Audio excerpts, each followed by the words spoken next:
Welcome to Newsday. Reporting live from Singapore, I'm Karishma Vaswani. The headlines. NATO warns that Russian troops are heading for eastern Ukraine. We report from the front line, where Ukrainians are preparing for an invasion. The troops here say they have been fighting a long war against Russian-backed separatists. They know that President Putin may now send more forces. The US and Europe respond with a series of targeted sanctions and universal criticism of Russia's aggression. Who in the Lord's name does Putin think gives him the right to declare new so-called countries on territory that belong to his neighbors? In other news, a US jury finds 3 white men who murdered a black trucker, Ahmaud Arbery, guilty of federal hate crimes.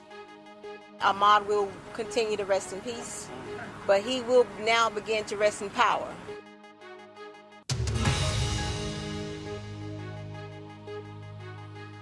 We have a special report from Hong Kong, where the government has ordered compulsory testing for coronavirus.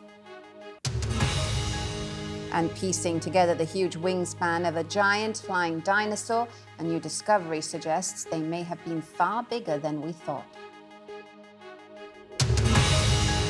Live from our studio in Singapore. This is BBC News. It's Newsday.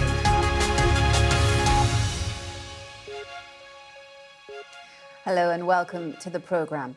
Russia has been dealt a wave of new economic and financial sanctions as the West tries to head off a military invasion of Ukraine.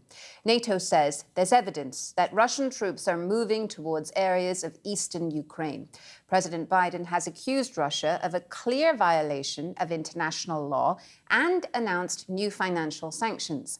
Vladimir Putin ordered Russian troops to be sent to eastern Ukraine after recognizing these regions held by pro-Russian rebels, Donetsk and Luhansk. The areas highlighted in grey are zones already controlled by Russian-backed rebels. Our first report is from Orla Gurin in eastern Ukraine.